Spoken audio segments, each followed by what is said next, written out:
Ito talaga yung mga gusto kong pasukin noon. Yan, yung mga ganito yung mga gusto kong pasukin, yung mga ganyan. Kasi curious ako sa mga napapanood ko ng yung mga bukas na nicho. Ewan ko ba, yung mga gusto kong ma-experience, yung may mga buto na mga something na ano. Pero dito sa part naman namin na to, feeling ko wala siyang ganun. Wala, kasi may mga napapanood ako ng mga nagbo-vlog na may mga bukas yung mga worst na yung mga nangyayari sa sementeryo, yung mga talagang binubuksan na nila yung mga nicho.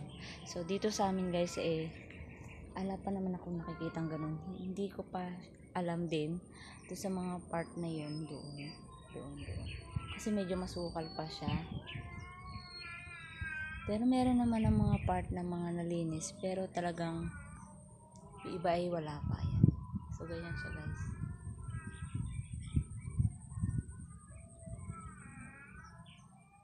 So yun.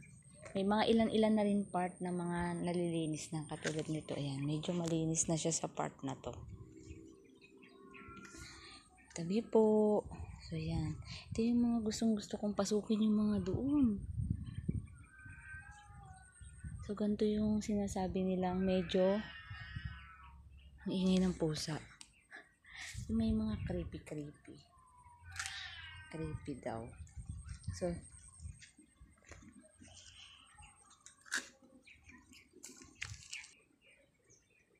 kaya din siguro walang ganong bumibisita dito. Kasi tingnan nyo naman ang sukal, 'di ba? So delikado pa rin siya. Kasi dun sa part doon, medyo malinis talaga siya. So ganito yung isang ng cemetery dito guys.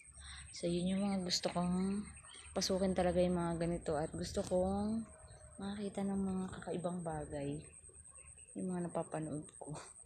So yun guys. So yan, medyo nakakatakot pasukin yung mga part na yon, at siguro by November 1 ay malinis na to. Siguro sana maging malinis na siya para mapasok natin. Wala lang, gusto ko lang makita yung mga, kasi first time ko nakapasok sa mga ganito, kaya gusto kong sulitin, gusto kong makita kung ano mang may kakaiba ba dito, kung anong meron sa loob talaga dito, kung anong makikita